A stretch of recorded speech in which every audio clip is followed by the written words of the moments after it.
7 পারার মধ্যে আয়াত আছে কোরআন শরীফ, আল্লাহ বলছে তারা যখন কোরআন শুনতো সবাই কাঁদতে কাঁদতে পেরেশান হয়ে যেত। নবীর উপরে যখন কোরআন নাজিল হয়েছে যারা শ্রোতারা ছিল সবাই কাঁদতে কাঁদতে পেরেশান হয়েছে, তাদের দিলে দাগ কাটছে, তাদের মহব্বতে চোখে পানি আসছে। কোরআনে বলতে অন্য জায়গায় বলতেছেন একজন কোরআনকে হাতে নিয়ে 3 বার বেহুশ হয়ে পড়ে গেছে। কোরআন দিলে আসর করছে, বেহুশ হয়ে গেছে 3 বার, একবার না। ইকরামা রাদিয়াল্লাহু তাআলা এই ঘটনা আমরা ভাববেন ফাজাইলে কোরআন একটা, এই যে তাবলীগী জমাতে তালিম করা হয় ওইটার মধ্যে এগুলো বিস্তারিত বলা হয়েছে যে কোরআনের ভক্তি, কোরআনের নামে জোরে সোরে নারায়ে তাকবীর বলা, আল্লাহু আকবার বলা, এটার কথা বলা হয়েছিল দিলের থেকে। যদি কেউ খুশিতে বলে আলহামদুলিল্লাহ ভালো নাই, ভালো আছে, কিন্তু এটাই যদি সীমিত করে তাহলে কোরআনের হক আদায় হবে না, কানতে হবে। কান্দার হুকুম করছে আল্লাহ। কথা বলতে বোঝেন না? কোরআন পড়লে যে কানতে হবে এটা যে আল্লাহর হুকুম, কেউ হয়তো এর আগে শুনেন নাই কোনো কথা, বোঝেন নাকি? আল্লাহ তো কোরআনে হুকুম করছে, এটা আমার কালাম, এটার দাম আছে, এটা দুনিয়ার গল্প গুজারি না, দুনিয়ার আড়ম্বর না, এটা দিলের থেকে শুনতে হবে।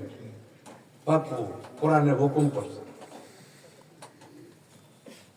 আর কোরআনে আসছে সবাই কোরআন কথা শুনলে কানতে কানতে পেরেশান হয়ে দিল কাঁপতে থাকতো, ওয়াজিলাতিল কুলুব, কম্পন শুরু হয়ে গেছে দিলের ভিতরে। এটা দিলের জন্য না দিয়েছে, কানের জন্য না।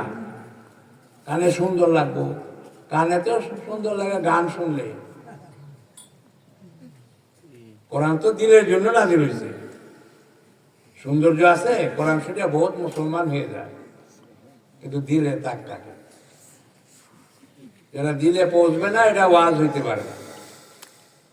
আগে তো সবাই ওয়াজ করতো না, মানে বই পড়ে ওয়াজ করে, কিতাব পড়ে ওয়াজ করে, আরবিতে তর্জমা করে। তর্জমা করার নাম পড়া না। আল্লাহ এটার কথা কোরআনে বলেন না। যে আয়াত পড়ছি এটার মধ্যে বলা হয়েছে তোমরা বাইরে যাও, কোরআনকে বুঝিয়া শুনিয়া পড়িয়া দিলে লাগাও, লিয়াতাফাক্কাহু কইছে। আর বোঝার লক্ষণ কি? বোঝার লক্ষণ হলো কাজটা ঠিক মতো করা।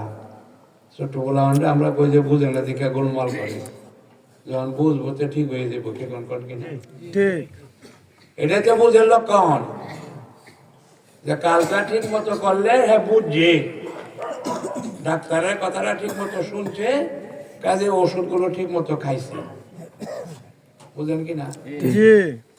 খালি খালি কানে শুনলেই তো। আজকাল তো ওয়াজ মাহফিলের নামে যে আজাব শুরু হয়েছে দেশ, ফলাফলটা তো আমরা দেখি। প্রত্যেক রাত্রে ওয়াজ হয় বাংলাদেশে, 1 বছরে কত লক্ষ লক্ষ ওয়াজ মাহফিল হয়। এক একটা ওয়াজ মাহফিল থেকে 5 জন 10 জন লোক যদি নামাজি হইতো, বাংলাদেশে তো বেনামাজি পাওয়া গেল না। কি করলাম তারা? ওয়াজ করে কেন? ওয়াজ যায় কোথায়? ওয়াজের উদ্দেশ্য কি? ওয়াজ শুনলে যদি কিছু ফলাফলই না হয়, 7-8 ঘন্টা ওয়াজ করা হয়।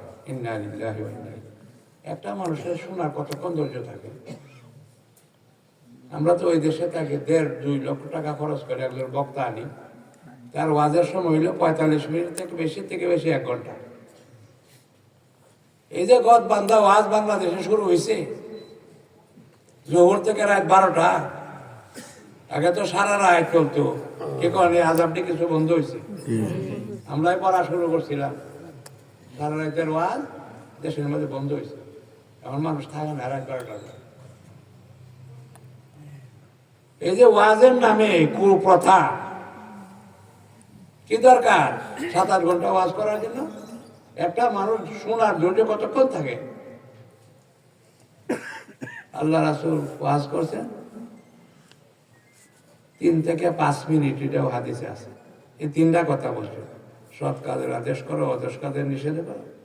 যদি এটা না করো তাহলে তোমরা দোয়া করলে দোয়া কবুল হবে না, আল্লাহ সাহায্য পাইলে আল্লাহ সাহায্য চাইবে না, শত্রুর মোকাবেলা তোমাদের কৃতিকান হবে না। বাস এটাই শেষ, এখানেই বাস। যেটা বাংলা কইলো এটুকু আস, একদিন ওয়াজ এটাই শেষ। আবু বকর রাদিয়াল্লাহু বলেন যে আমি যে কথা একদিন শুনছি এটা দ্বিতীয়বার আর শুনতে পাই না। সুবহানাল্লাহ। আল্লাহর কথা, নবীর কথা। কারণ আমরা তো সারা বছরই একটাই শুনি যে নামাজের কাতা ঠিক করেন, কিন্তু আজ পর্যন্ত নামাজের কাতা ঠিক হয় না। ঠিক। এরা মানুষ না অন্য কিছু, হুশ বেহুশ। প্রত্যেক দিন তারে কইতে হয় নামাজের কাতা ঠিক করে। মসজিদে আসে কেন?